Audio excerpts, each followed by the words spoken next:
గోవర్ధన్ అంటే విజయ్ దేవరకొండ ఓ middle class యువకుడు. Family అంటే అతనికి చాలా ఇష్టం. ఇద్దరు అన్నయ్యలు, వదినలు, వారి పిల్లలు, బామ్మ, ఇదే తన ప్రపంచం. సివిల్ ఇంజనీర్గా పనిచేస్తూ కుటుంబాన్ని పోషిస్తుంటాడు. పెద్దన్నయ్య మద్యానికి బానిసవడం, చిన్నన్నయ్య బిజినెస్ అంటూ ఇంకా లైఫ్లో స్థిరపడకపోవడంతో ఫ్యామిలీ ఆర్థిక భారాన్నంతా గోవర్ధనే మోస్తాడు.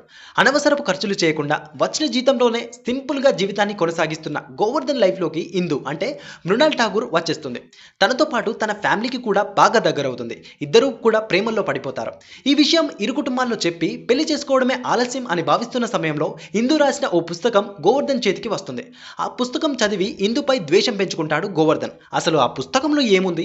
ఇందు ఎవరు? గోవర్ధన్ ఇంటికి ఎందుకు వచ్చింది? ఇందు రాసిన పుస్తకం వీరిద్దరి ప్రేమను ఎలా ప్రభావితం చేసింది? ఉన్నతంలో సర్దుకొని జీవించే గోవర్ధన్ లగ్జరీ లైఫ్ లీడ్ చేయాలని ఎందుకు డిసైడ్ అయ్యాడు? అమెరికాకు ఎందుకు వెళ్లాల్సి వచ్చింది? చివరకు ఇందు గోవర్ధన్లు ఎలా ఒకటయ్యారు అనేదే ఈ సినిమా స్టోరీ. ఇక సినిమా ఎలా ఉందో తెలుసుకుందాం. అంతకంటే ముందు నా పేరు చందు, మీరు చూస్తున్నారు నైనం టీవీ యూట్యూబ్ ఛానల్. టాలీవుడ్లో ఫ్యామిలీ కథలు చాలా వచ్చాయి. అన్ని సినిమాల్లోనూ కుటుంబ బాధలు, ప్రేమానురాగాలు ఇదే కథ. ఆ కథను తెరపై ఎంత కొత్తగా చూపించారనే దానిపై సినిమా ఫలితం ఆధారపడి ఉంటుంది. అందుకే కొన్ని సినిమాల కథలు రొటీన్గా ఉన్న ప్రేక్షకులను బాగా ఆకట్టుకుంటాయి. దానికి బెస్ట్ ఎగ్జాంపుల్ గీతా గోవిందం.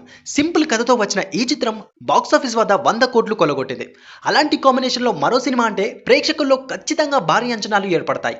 ఆ అంచనాలకు తగ్గట్లుగా ఫ్యామిలీ స్టార్ కథను తీర్చిదిద్దడంలో దర్శకుడు పరశురామ్ పూర్తిగా సఫలం కాలేకపోయాడు. హాస్యం, మాటలు, కథతో మ్యాజిక్ చేసే పరశురామ్ ఈ సినిమా విషయంలో వాటిపై పెట్టిన ఫోకస్ సరిపోలేదనిపిస్తుంది. కథ పరంగా చూసుకుంటే ఈ సినిమా చాలా చిన్నది.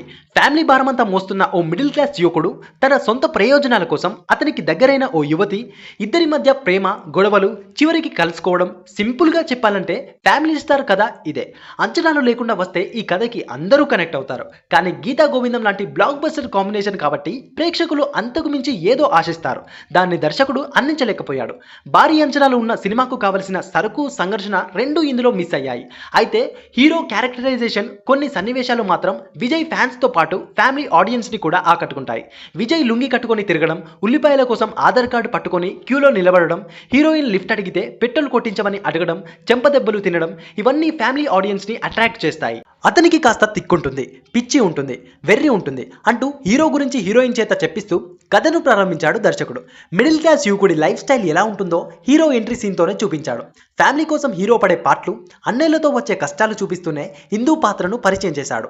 ఆమె వచ్చిన తర్వాత కూడా కథనం రొటీన్గా సాగుతుంది. కొన్ని సన్నివేశాలు అయితే మరీ సినిమాటిక్గా అనిపిస్తాయి.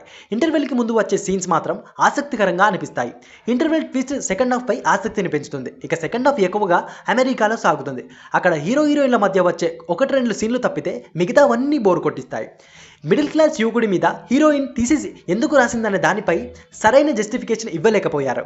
ప్రీ క్లైమాక్స్ బాగుంటుంది. పాతక సన్నివేశాలు రొటీన్గా అనిపిస్తాయి. కొన్ని సంభాషణలు మాత్రం ఆకట్టుకోవడంతో పాటు ఆలోచింపజేస్తాయి. కథాకథనాన్ని మరింత బలంగా రాసుకొని హాస్యంపై ఫోకస్ పెడితే ఫ్యామిలీ స్టార్ మరో లెవెల్ విజయం సాధించేది.